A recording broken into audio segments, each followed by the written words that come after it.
Hi అండి. అందరూ ఎలా ఉన్నారు? ఈరోజు నేను ఒక డిన్నర్ టిఫిన్ రెసిపీ చెప్తున్నానండి. ఇప్పుడు నేను చేస్తుంది కర్ణాటక స్టైల్ కుకుంబర్ పూహా. అంటే అటుకులండి, కుకుంబర్ అటుకులు. దీనికి కావాల్సింది నేను ఒక 300 గ్రామ్స్ అటుకులు తీసుకున్నాను. నానబెట్టి వాటర్ తీసేసి ఇలా పెట్టుకున్నాను అటుకుల్ని. ఒక మీడియం సైజ్ కుకుంబర్ని ఇలా తురుముకున్నాను వాటర్ లేకుండా. వేయించి పెట్టుకున్న పల్లీలు 2 టేబుల్ స్పూన్స్, పోపుకి ఆవాలు 1/2 టేబుల్ స్పూన్, మినపప్పు 1/2 టేబుల్ స్పూన్, శనగపప్పు పచ్చి శనగపప్పు 1/2 టేబుల్ స్పూన్, కరివేపాకు 2 రెమ్మలు, కొత్తిమీర కొంచెం,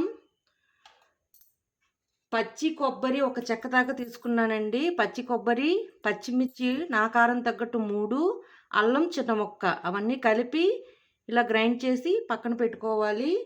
ఇప్పుడు ఈ పూహాలోన ఈ కొబ్బరి కూరు, పచ్చిమిర్చి, అల్లం మిక్స్ చేసేయాలి. కుకుంబర్ కూడా అటుకులు దాంట్లో కలిపేయాలండి. కుకుంబర్, కొబ్బరికూరు, పచ్చిమిర్చి, అల్లం ఇవన్నీ కలిపి దాంట్లో కలిపేయాలి. అటుకుల్లో శుభ్రంగా కలిసేటట్టుగా కలుపుకొని పక్కన పెట్టేసుకోవాలి. చూడండి, ఈ పూహలో మొత్తం కలిసేటట్టుగా మిక్స్ చేసుకోవాలి.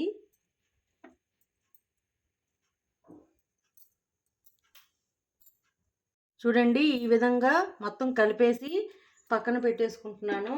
ఇప్పుడు దీంట్లో 2 to 3 టేబుల్ స్పూన్ ఆయిల్ వేసుకొని పచ్చి శనగపప్పు, మినపప్పు, ఆవాలు, పల్లీలు, కరివేపాకు ఇవన్నీ దీంట్లో వేసేసి ఇది బాగా వేగనిద్దాం. ఇప్పుడు నేను ముందుగా కలుపుకున్న అటుకుల్లోన పచ్చిమిర్చి ఇవన్నీ వేసాను కదండి. ఈ రెసిపీకి అదే కారం అండి, ఇంకేమీ మనం ఏమీ యాడ్ చేయం. సో మీకు ఈ కారం తగ్గట్టు పచ్చిమిర్చిని కలుపుకోండి. ఇప్పుడు తాలింపు వేగింది. ఈ తాలింపులోనే ఈ అటుకులకి నేను కలుపుకునే అటుకులు తగ్గట్టు ఉప్పు వేసుకుంటున్నాను.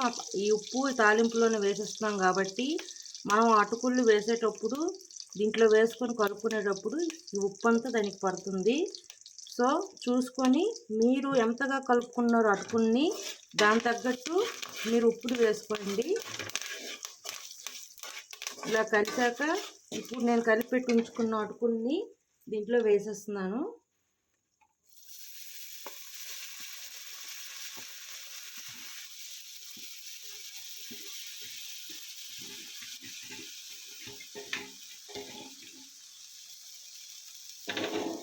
దీన్ని శుభ్రంగా ఉప్పు పట్టేటట్టుగా కలుపుకోవాలి.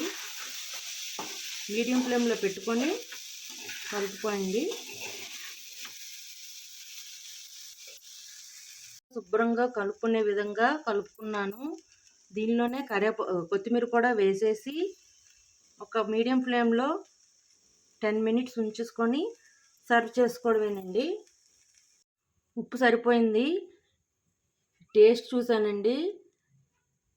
పచ్చి కొబ్బరి కూర కదండి, మధ్య మధ్యనే తగులుతుంటే చాలా టేస్టీగా ఉంది. ఇది బ్రేక్ఫాస్ట్ కిందనే చేసుకోవచ్చు, నైట్ డిన్నర్కైనా చేసుకోవచ్చు అండి. చాలా ఈజీ ఇది. అన్నీ ఉంటే మనకు 15 మినిట్స్లో అయిపోతుంది. ఇది చాలా ఈజీ రెసిపీ కూడా. ఎప్పుడు ఒకేలాగా తినకుండా డిఫరెంట్గా ట్రై చేద్దామని ట్రై చేశాను. మీరు కూడా ఒకసారి ట్రై చేసి నాకు చెప్పండి. రెడీ అయిపోయిందండి. గ్యాస్ ఆఫ్ చేసుకొని ఇప్పుడు దీన్ని సర్వింగ్ ప్లేట్లోకి తీసుకుందాం. చూడండి, నేను సర్వింగ్ ప్లేట్లోకి తీసుకున్నా. దీంతో నేను కర్డ్ కానీ ఏదైనా పికిల్ కానీ తీసుకుంటున్నానండి. వేడి వేడి కుకుంబర్ పూహా రెడీ. మీకు నచ్చినట్లయితే like, share and subscribe it. Bye.